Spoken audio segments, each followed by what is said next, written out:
SIT ವಶದಲ್ಲಿರುವ Prajwal ರೇವಣ್ಣಗೆ tight ಸೆಕ್ಯೂರಿಟಿಯನ್ನ ನೀಡಿದ್ದಾರೆ. Prajwal Revanna SIT ಅಧಿಕಾರಿಗಳಿಗೆ ಸರಿಯಾಗಿ ತನಿಖೆಗೆ ಸ್ಪಂದಿಸ್ತಾ ಇಲ್ಲ. ಒಂದು ಕಡೆಯಲ್ಲಿ ನನಗೇನೂ ಕೂಡ ಗೊತ್ತಿಲ್ಲ, ನನ್ನ ಆ ಸೆಕ್ಸ್ ಸ್ಕ್ಯಾಂಡಲ್ನ ವಿಡಿಯೋ ಅದು ಎಡಿಟೆಡ್, ಅದನ್ನ ತಿರುಚಿದ್ದಾರೆ ಅನ್ನೋ ರೀತಿಯಲ್ಲಿ ಹೇಳಿಕೆ ಕೊಡ್ತಿರೋದು ಒಂದು ಕಡೆಯಲ್ಲಾದ್ರೆ, ಎಸ್ಐಟಿ ಅಧಿಕಾರಿಗಳು ಟೈಟ್ ಸೆಕ್ಯೂರಿಟಿಯನ್ನ ಕೊಟ್ಟಿದ್ದಾರೆ. ಯಾರ ಭೇಟಿಗೂ ಕೂಡ ಪ್ರಜ್ವಲ್ ರೇವಣ್ಣಗೆ ಅವಕಾಶವನ್ನು ಕೊಡ್ತಾ ಇಲ್ಲ.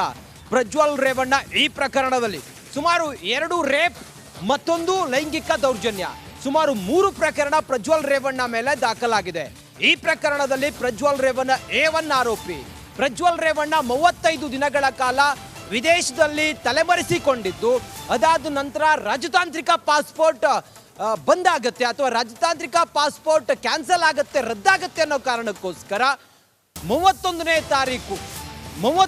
ತಾರೀಕು ಅವರು SIT ಅಧಿಕಾರಿಗಳ ಮುಂದೆ ವಿಚಾರಣೆಗೆ ಹಾಜರಾಗಿ ಅವರ ಬಂಧನ ಆಗಿ ಅವರನ್ನ ಕೋರ್ಟ್ ಮುಂದೆ ಪ್ರೊಡ್ಯೂಸ್ ಮಾಡಿ ಅವರಿಗೆ SIT ಕಸ್ಟಡಿಗೆ ಕೊಟ್ಟು, ಅದೆಲ್ಲದರ ನಂತರ ಈಗ SIT ಅಧಿಕಾರಿಗಳು ಸ್ಥಳ ಮಹಜರಿಂದ ಹಿಡಿದು ಪ್ರತಿಯೊಂದು ಮಾಹಿತಿಯನ್ನ ಕಲೆ ಹಾಕ್ತಾ ಇದ್ದಾರೆ.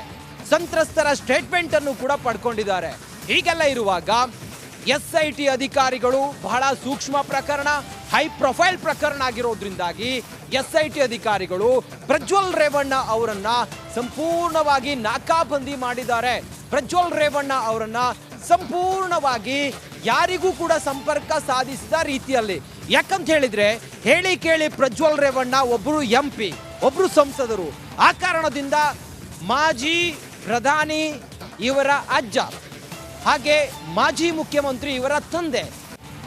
ಹೀಗೆಲ್ಲ ಇರುವಾಗ ಏನಾದ್ರೂ ನಡಿ ಈಗ ಶುರು ಮಾಡೋಣ. ಕೇಸರಿಯಿಂದ ಮನೋಲ್ಲಾಸ ಮನಸ್ಸು ಮತ್ತೇರಿ ಕುಣಿದಾಡಿದೆ ನೋಡು, ಮನಸ್ಸು ಮತ್ತೇರಿ ಕುಣಿದಾಡಿದೆ ನೋಡು. ಕ್ಷಣ ಕ್ಷಣವೂ ಆಚರಿಸಿ ಕೇಸರಿ ಹಬ್ಬ. ವಿಮಲ್ ಬಾಯಲ್ಲಿ ಹೇಳಿ ಕೇಸರಿ. ಪ್ರಭಾವವನ್ನ ಬಳಸಿ ಸಾಕ್ಷಿ ನಾಶ ಮಾಡಬಹುದು ಅನ್ನೋ ಕಾರಣಕ್ಕೋಸ್ಕರ ಪ್ರಜ್ವಲ್ ರೇವಣ್ಣ ಅವರನ್ನ ಸಂಪೂರ್ಣವಾಗಿ ಯಾರಿಗೂ ಕೂಡ ಸಂಪರ್ಕ ಮಾಡದ ರೀತಿಯಲ್ಲಿ ಅವರನ್ನ ದಿಗ್ಬಂಧನದಲ್ಲಿಟ್ಟಿದ್ದಾರೆ. ಕೇವಲ ಅವರ ಮೇಲೆ ಬಂದಿರುವಂತ ಆರೋಪದ ಬಗ್ಗೆ ಅವ್ರನ್ನ ಪ್ರಶ್ನೆ ಮಾಡೋದ್ರ ಜೊತೆಗೆ ಈ ಪ್ರಕರಣದಲ್ಲಿ ಅವರು ಹೇಗೆ ಭಾಗಿಯಾಗಿದ್ದಾರೆ ಅನ್ನೋದರ ಕುರಿತಾಗಿ ತನಿಖೆಯನ್ನ ಮಾತ್ರ ಮಾಡ್ತಾ ಇದ್ದಾರೆ. ಇನ್ನಷ್ಟು ಮಾಹಿತಿಯೊಂದಿಗೆ ನನ್ನ ಸೀನಿಯರ್ ಕಲೀಗ್ ನಾಗರಾಜ್ ಈಗ ನೇರ ಸಂಪರ್ಕದಲ್ಲಿ ಜಾಯ್ನ್ ಆಗಿದ್ದಾರೆ. ನಾಗರಾಜ್, ಒಂದಂತೂ ಕ್ಲಿಯರ್ ಆಗಿದೆ, ಪ್ರಜ್ವಲ್ ರೇವಣ್ಣ ಈ ಪ್ರಕರಣದಲ್ಲಿ ಭಾಗಿಯಾಗಿದ್ದಾರೆ ಅನ್ನೋದಕ್ಕೆ ಕೆಲವು ಸಾಕ್ಷಿಗಳು ಇಲ್ಲಿ ಬಹಳ ಕ್ಲಿಯರ್ ಆಗಿ ಹೇಳ್ತಾ ಇದೆ. ಹೀಗೆಲ್ಲ ಇರುವಾಗ SIT ಅಧಿಕಾರಿಗಳ ತನಿಖೆ ಹೇಗೆ ನಡೀತಾ ಇದೆ ನಾಗರಾಜ್?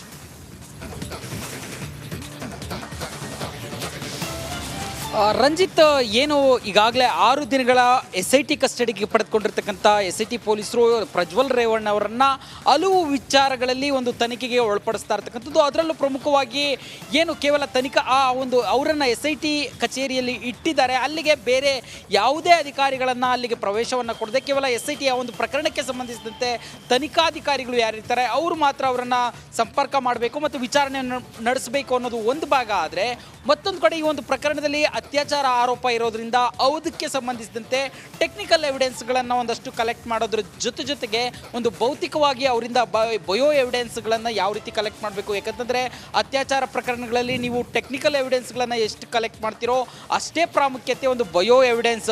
ಅತ್ಯಾಚಾರ ಪ್ರಕರಣದಲ್ಲಿ ಭಾಗಿಯಾಗಿದ್ದ ಆರೋಪಿ ಅನ್ನೋದನ್ನು ರುಜುವಾತು ಮಾಡಬೇಕಾದ್ರೆ ಕೋರ್ಟಲ್ಲಿ ಬಯೋ ಎವಿಡೆನ್ಸ್ ಕೂಡ ಅಷ್ಟೇ ಪ್ರಾಮುಖ್ಯತೆಯನ್ನು ಪಡೆದುಕೊಂಡಿರ್ತಕ್ಕಂಥದ್ದೇ. ಈ ನಿಟ್ಟಿನಲ್ಲಿ ಅವರನ್ನು ವೈದ್ಯಕೀಯ ಪರೀಕ್ಷೆಗೆ ಒಳಪಡಿಸೋದ್ರಿಂದ ಹಿಡಿದು ಏನು ಕೆಲವೊಂದು ಸಂತ್ರಸ್ತೆಯರು ಹೇಳಿಕೆಗಳನ್ನು ಕೊಟ್ಟಿರ್ತಾರೆ, ಆ ಹೇಳಿಕೆಯನ್ನು ಆಧರಿಸಿ ಅವರ ದೇಹದಲ್ಲಿ ಯಾವುದಾದ್ರೂ ಗಾಯದ ಗುರುತುಗಳಿದ್ದಾವೆ ಅವುಗಳನ್ನು ಪರಿಶೀಲನೆ ಮಾಡೋದ್ರಿಂದ ಹಿಡಿದು ಜೊತೆಗೆ ಅವರ ಟೆಕ್ನಿಕಲ್ ಎವಿಡೆನ್ಸ್ಗೆ ಅವರು ಸಂತ್ರಸ್ತೆಯರು ದೂರನ್ನು ದಾಖಲಿಸಬೇಕಾದ್ರೆ ಅಥವಾ ಹೇಳಿಕೆಯನ್ನು ದಾಖಲಿಸಬೇಕಾದ್ರೆ ಇಂಥ ಕಡೆ ಅತ್ಯಾಚಾರ ಆಗಿತ್ತು, ಇಂಥ ಸಂದರ್ಭದಲ್ಲಿ ಕೆಲವರು ಅಲ್ಲಿದ್ದರು, ಈ ಒಂದು ವಿಚಾರಗಳನ್ನು ಗಣನೆಗೆ ತೆಗೆದುಕೊಂಡು ಅಲ್ಲಿ ಯಾರಿದ್ರು ಅವರನ್ನು ಕರೆಸಿ ಆ ಸಮಯದಲ್ಲಿ ಅಲ್ಲಿದ್ರ ಇಲ್ಲ ಅನ್ನೋದ್ರ ಬಗ್ಗೆ ಹೇಳಿಕೆಯನ್ನು ದಾಖಲಿಸುವಂಥದ್ದು ಇರ್ಬೋದು. ಜೊತೆಗೆ ಆ ಒಂದು ನೆಟ್ವರ್ಕ್ ಏರಿಯಾದಲ್ಲಿ ಇವರ ಬಳಸುವಂಥ ಮೊಬೈಲ್ ನಂಬರ್ಗಳು ಬಳಕೆಯಲ್ಲಿದ್ವಾ, ಅಷ್ಟೇ ಅಲ್ಲಿ ಕಾರ್ಯನಿರ್ವಹಿಸಿದ್ವಾ ಆ ಒಂದು ಟವರ್ ಲೊಕೇಶನ್ನಲ್ಲಿ, ಈ ರೀತಿಯಾಗಿ ಟೆಕ್ನಿಕಲ್ ಎವಿಡೆನ್ಸ್ಗಳನ್ನು ಕಲೆ ಹಾಕುವಂಥ ಕೆಲಸಕ್ಕೆ ಮುಂದಾಗಿರ್ತಕ್ಕಂಥದ್ದು. ಸದ್ಯಕ್ಕೆ ಏನು ಸಂತ್ರಸ್ತೆಯರ ಹೇಳಿಕೆಯನ್ನು ಆಧರಿಸಿ ಒಂದಷ್ಟು ಸಾಕ್ಷಿಗಳನ್ನು ಸಹ ಈಗಾಗಲೇ ಹೇಳಿಕೆಯನ್ನು ದಾಖಲಿಸಿಕೊಳ್ಳಲಾಗಿದೆ. ಆದರೆ ಪ್ರಜ್ವಲ್ ರೇವಣ್ಣ ಒಂದು ತನಿಖೆಗೆ ಸಹಕರಿಸ್ತಾ ಇಲ್ಲ ಅನ್ನೋ ಒಂದು ಆರೋಪ SIT ಅಧಿಕಾರಿಗಳ ಮೂಲದಿಂದ ಗೊತ್ತಾಗ್ತಾ ಇರ್ತಕ್ಕಂಥದ್ದು. ಇದೇ ಅಂಶಗಳನ್ನು ಏನು 6ನೇ ತಾರೀಕು ಆತನನ್ನು ನ್ಯಾಯಾಲಯದ ಎದುರು ಪ್ರೊಡ್ಯೂಸ್ ಮಾಡ್ತಾರೆ, ಆ ಸಂದರ್ಭದಲ್ಲಿ ಈತ ವಿಚಾರಣೆಗೆ ಸಹಕರಿಸ್ತಾ ಇಲ್ಲ ಅಂತೇಳಿ ಮತ್ತಷ್ಟು ದಿನ ಕಸ್ಟಡಿಗೆ ಪಡೆಯುವ ಸಾಧ್ಯತೆ ಇದೆ ಅಂತೇಳಿ ಸಹ SIT ಮೂಲಗಳಿಂದ ಗೊತ್ತಾಗ್ತಾ ಇರ್ತಕ್ಕಂಥದ್ದು. ರಂಜಿತ್.